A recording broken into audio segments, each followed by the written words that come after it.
and good day. My name is Jürgen Steinmetz from eTurboNews, and this is a breaking news update. For more news updates and shows, please go to youtube.com/travel news group. youtube.com/travel news group. Here's our update. Canada Health Minister urgent statement on the new spread of COVID variant Omicron. The Canadian Minister of Health, Honourable Jean-Yves Duclos, made an important announcement on the spread of the new COVID Omicron variant in Canada. The Canadian government continues to take unprecedented and decisive action to protect the health and safety of Canadians. Today's measures, including new requirements for third-country pre-departure testing for travelers coming to Canada from certain southern African countries, are being put in place to prevent new variants of the COVID-19 virus from being introduced and spread in Canada.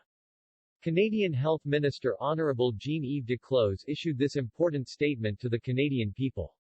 I was informed today by the Public Health Agency of Canada that testing and monitoring of COVID-19 cases has confirmed 2 cases of the Omicron variant of concern in Ontario, Canada. This development demonstrates that our monitoring system is working. I have spoken with my provincial counterpart in Ontario, whose public health officials are working provincially and locally to contact and trace the cases. As the monitoring and testing continue with provinces and territories, it is expected that other cases of this variant will be found in Canada.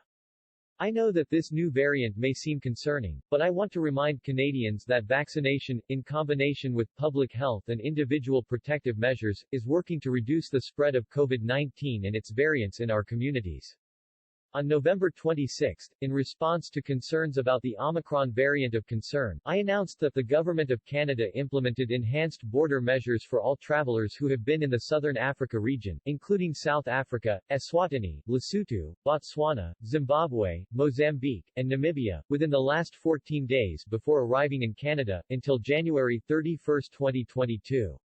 These border measures are being implemented while the Canadian and global medical, public health and research communities actively evaluate this variant as has been done with previous variants, to better understand the potential implications in terms of transmission, clinical presentation, and vaccine efficacy.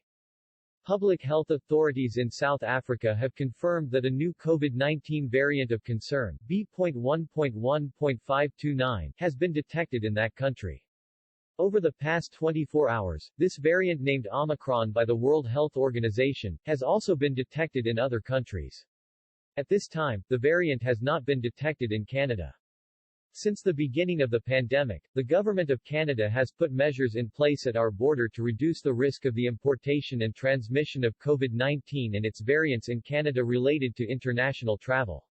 Today, the Minister of Transport, the Honourable Omar Alghabra, and the Minister of Health, the Honourable Jean-Yves Duclos, announced new border measures to protect the health and safety of Canadians. As a precautionary measure, until January 31, 2022, the Government of Canada is implementing enhanced border measures for all travelers who have been in the Southern Africa region, including South Africa, Eswatini, Lesotho, Botswana, Zimbabwe, Mozambique, and Namibia, within the last 14 days before arriving in Canada. Foreign nationals who have traveled to any of these countries within the previous 14 days will not be permitted entry into Canada. Canadian citizens, permanent residents, and people with status under the Indian Act, regardless of their vaccination status or having had a previous history of testing positive for COVID-19, who have been in these countries in the previous 14 days will be subject to enhanced testing, screening, and quarantine measures. These individuals will be required to obtain, within 72 hours of departure, a valid negative COVID-19 molecular test in a third country before continuing their journey to Canada. Upon arrival to Canada, regardless of their vaccination status or having had a previous history of testing positive for COVID-19, they will be subject to immediate arrival testing. All travelers will also be required to complete a test on day 8 after arrival and quarantine for 14 days. All travelers will be referred to Public Health Agency of Canada, PHAC, officials to ensure they have a suitable quarantine plan. Those arriving by air will be required to stay in a designated quarantine facility while they await their arrival test result. They will not be permitted onward travel until their quarantine plan has been approved and they have received a negative arrival test result. Those arriving by land may be allowed to proceed directly to their suitable isolation location. If they do not have a suitable plan, where they will not have contact with anyone they haven't traveled with, or do not have private transportation to their place of quarantine, they will be directed to stay at a designated quarantine facility. There will be increased scrutiny of quarantine plans for travelers from these countries and rigorous monitoring to ensure travelers are complying with quarantine measures. Further, travelers, regardless of their vaccination status or having had a previous history of testing positive for COVID-19, who have entered Canada from these countries in the past 14 days will be contacted and directed to be tested and quarantined while they wait for the results of those tests. There are no exemptions specifically provided for in these new requirements. The Government of Canada advises Canadians to avoid traveling to countries in this region and will continue to monitor the situation to inform current or future actions. Canada continues to maintain pre-entry molecular testing for vaccinated and unvaccinated international travelers arriving from any country to reduce the risk of importation of COVID-19 including variants. PHAC has also been monitoring case data through mandatory randomized testing upon entry into Canada. The Government of Canada will continue to assess the evolving situation and adjust border measures as required. While the impact of all variants continues to be monitored in Canada, vaccination, in combination with public health and individual measures, is working to reduce the spread of COVID-19 and its variants. The Government of Canada will continue to assess the evolving situation and I will provide updates as we have them.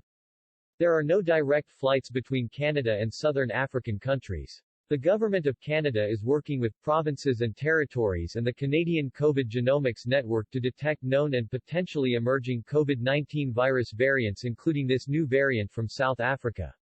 In February 2021, the Government of Canada increased its capacity to find and track variants of concern in Canada by investing $53 million in an integrated variants of concern strategy.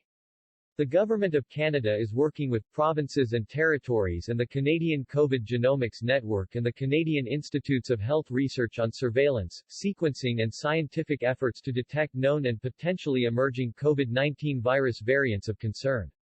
The United Kingdom, European Union and United States have put similar restrictions to mitigate the risk of introducing this variant from the southern African region. More on Jean-Yves Duclos, Canadian Minister of Health.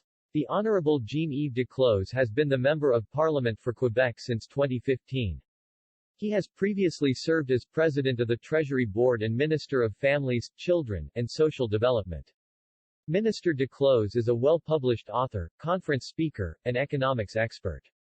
Prior to 2015, he was the Director of the Department of Economics and a tenured professor at the Université Laval. In addition to his professorial duties, Minister Duclos held the former Industrial Alliance Research Chair on the Economics of Demographic Change, now the Research Chair in Intergenerational Economics, served as President-elect of the Canadian Economics Association, and was a member of the Institut sur le vieillissement et la participation sociale des aînés. He was also Vice President and Fellow of the Centre Interuniversitaire de Recherche and Analyse des Organisations, Senior Fellow of the Fondation pour les études et recherches sur le développement international, and Fellow in Residence at the C.D. Howe Institute. He is also the co-founder of the Poverty and Economic Policy Research Network, Partnership for Economic Policy. Minister Duclos' hard work has been recognized with prestigious grants, including the Prix Marcel Dagenet from the Société Canadienne de Sciences Économiques and the Harry Johnson Prize for the best paper published in the Canadian Journal of Economics. In 2014, he was elected a Fellow of the Royal Society of Canada, the highest accolade bestowed on Canadian researchers. Minister Duclos earned a Bachelor of Arts in Economics, first-class honors, from the University of Alberta, and master's and doctoral degrees in economics from the London School of Economics and Political Science. Source: Public Health Agency of Canada.